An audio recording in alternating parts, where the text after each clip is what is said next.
Garrett, Israeli Prime Minister Benjamin Netanyahu met today with the foreign ministers of both Britain and Germany, and those European officials arrived here in Israel with a consistent message. They stand by Israel, they support its right to self-defense, but they do not want to see the Israelis escalate this situation with Iran further, potentially tipping the region into all-out war. Now, we don't know exactly what was said in those meetings, but whatever it was, it left British Foreign Secretary David Cameron with the very clear impression that Israel does plan to retaliate. Take a listen.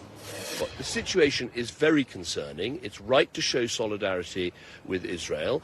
It's right to have made our views clear about what should happen next, but it's clear the Israelis are making a decision to act. We hope they do so in a way that does as little to escalate this as possible, and in a way that, as I said yesterday, is smart as well as tough.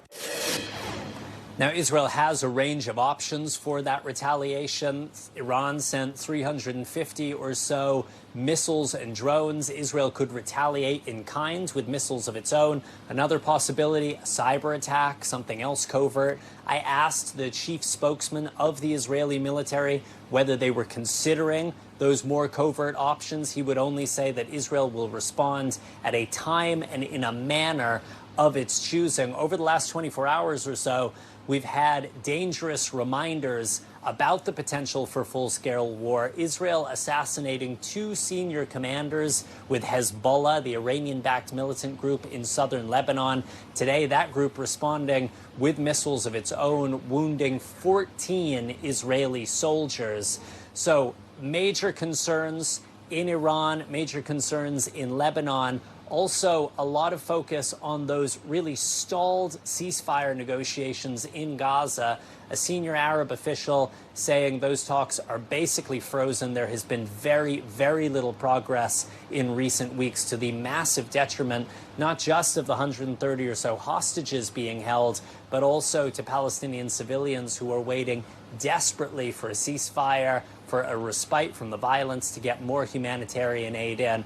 Perhaps most alarming here is that Hamas is indicating that it may not have many hostages who are still alive. Remember, the original proposal here for this 6-week ceasefire was that Hamas would release around 40 hostages. So this would be women, it would be elderly people, it would be people with serious medical conditions. Hamas is now indicating that it does not have 40 hostages who fall into that category. Now, we have not been able to confirm that. The Israeli government has not been able to confirm that. Israel has warned the population here that Hamas may be trying to play psychological games about the number of hostages alive, but it is very, very distressing, as you can imagine, for the families of those hostages hearing those words from Hamas.